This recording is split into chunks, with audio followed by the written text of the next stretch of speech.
Hiya friends, Prepared Suburbanite back at you. It's Sunday morning, the 2nd of October, and I don't know if anybody else does this or not, but there's a social media app called Nextdoor, and we've got it here available in our area, and my wife subscribed to it. And I check into it every once in a while just to kind of see what's going on. But what I found mostly is that it's basically filled with busybodies and Karens.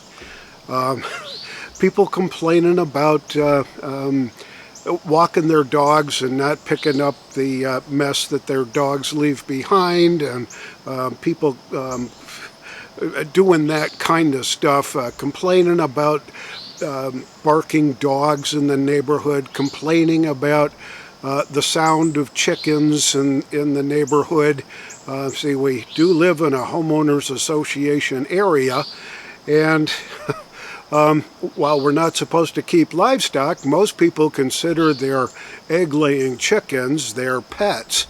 And they do make a little bit of noise every once in a while, as long as they don't have a rooster in there. But, oh my God, hear a couple of chicks cluck or whatever, you get a post on Nextdoor. Well, recently, a member of Nextdoor in the neighborhood, sort of neighborhood, I guess, posted a poll asking this question: what type of backup power do you use at your house as the severe weather approaches? Now, this was done a couple of days ago before the remnants of Tropical Storm Ian came through the area. So as severe weather approaches, curious how many have invested in backup power and of what type. So stick around. We'll get into some detail and some of the comments that came from this post.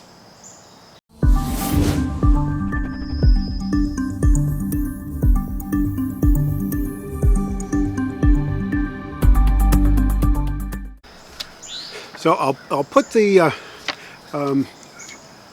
cropped picture of the poll results right up here. So it shows that the liquid propane or natural gas generators, 18% of the 273 respondents said, yeah, we got one of those. 19% said that they've got a gasoline or diesel generator. 4% say they've got a solar/large capacity whole house battery. 2% say they've got something else as backup, like a hamster wheel, and a guy was just trying to be funny, I think. And then 56% said they have no backup power at all. Now, you all know me, I'm the Prepared Suburbanite, and that name comes across because I live in a suburban area. And I think the challenges that we face here are a whole lot different than inner city and a whole lot different than far out rural areas. I would think in far rural areas you're going to find a lot more like-minded people, a lot more self-reliant type people, folks that do invest in preparations and being ready for any kind of eventuality, whether it's power outages or floods or storms or whatever. My bet would be to go with the country boy, because country boys know. In the city, I'm sure that that's an entirely different kind of a situation. A lot of apartment buildings and townhouses and that kind of stuff in inner city areas where there just isn't room, there just isn't the inclination to do any of the kind of emergency power outage preparations that we consider in the suburban areas. Now, I think there's a special challenge in the suburban areas because we certainly do get quite a mix. We get folks that have moved to the suburbs from the inner cities. We get folks from rural areas that come to the suburbs because they've got a job here in the area and they want to live kind of not downtown, but you know, in the suburban areas and all that. So there's a few folks like that. But I was surprised to see that 56% of the people that live in our immediate area, according to this Nextdoor social media app, have no backup power at all. So I perused the comments, and the original poster said, "Would love to hear about your experiences here. Please post in the comments." So this one fella says, "I bought a generator for the last hurricane that was supposed to affect us and never put any oil in it and haven't needed it either. It's still got the original plastic cover on it." Okay, that does pretty well. That, I think, is a prime example of what we all refer to as normalcy bias. And normalcy bias is, you know, we've been through hurricanes before in this area, and I've been here for well over 20 years now. And yeah, we've had a few hurricanes pass through. We've had some really nasty thunderstorms. There have been tornadoes in the area and all that. But you know what? The power comes back on pretty quickly. There was an ice storm that happened about 15 years ago or so that took out the power for a good solid 10 days around here. And that was what triggered my wife into insisting that we get a whole house generator to power the house, because she was almost 2 weeks without any power and had our grandchildren here staying with us because my daughters were both nurses and they were working in the hospitals, and she was taking care of the 4 grandkids. So guy did go out and buy a generator, but never put the oil in it, never fired it up, and it's still in the original plastic bag. So here's one solution. I got a pack of batteries and some flashlights that'll last till the power's restored. Another example of normalcy bias. I've got 3 UPSs, that's uninterruptible power supplies. 2 for our PCs for a graceful shutdown, and 1 for our router for, I guess, their internet connection, and possibly for their smart TV maybe. Apart from the weather, neither's too hot nor too cold, so if we lose power altogether, I'm in good shape. So what he can do is power down his PCs and keep his internet connection going for whatever good that's going to do, and wait until the power comes back on. And then he followed it up and said, "Oh, the power's out right now, and one of our UPSs just charged our phones fully in about an hour's time." So your phone works. That's good. So another commenter said, "For backup power, I've got flashlights." And another poster, different one, said, "For backup power, I've got candles." And another poster, different one, said, "I've got DeWalt flashlights that stand and swivel."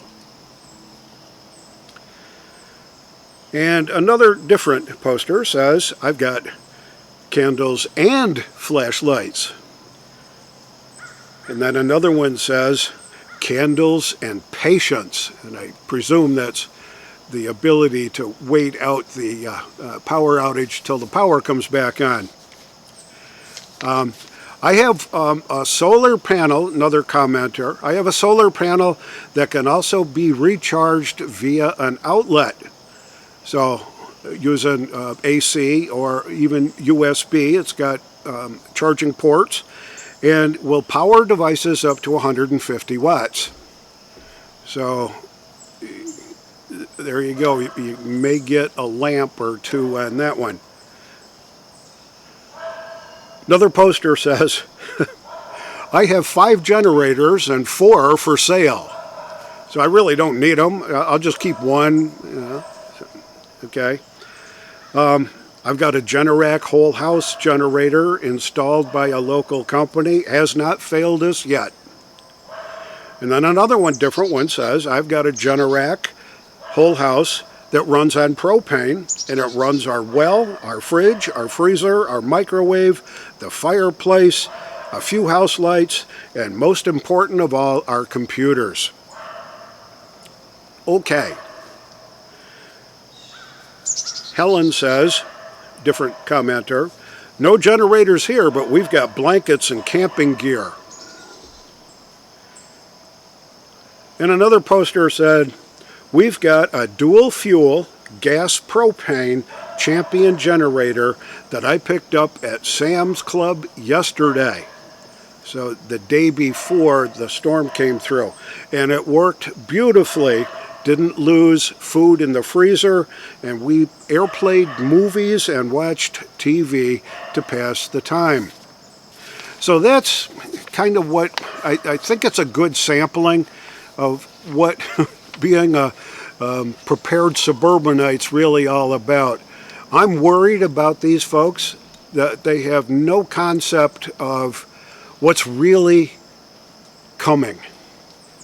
There's a lot of stuff gonna happen this winter that people just aren't ready for.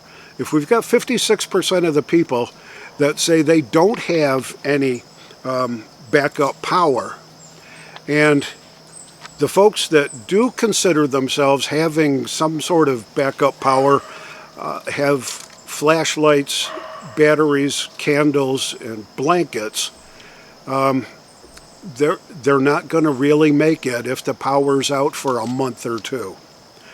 They're not going to make it when the economy crashes. They're not going to make it when the grocery store shelves are empty. They're just not going to make it.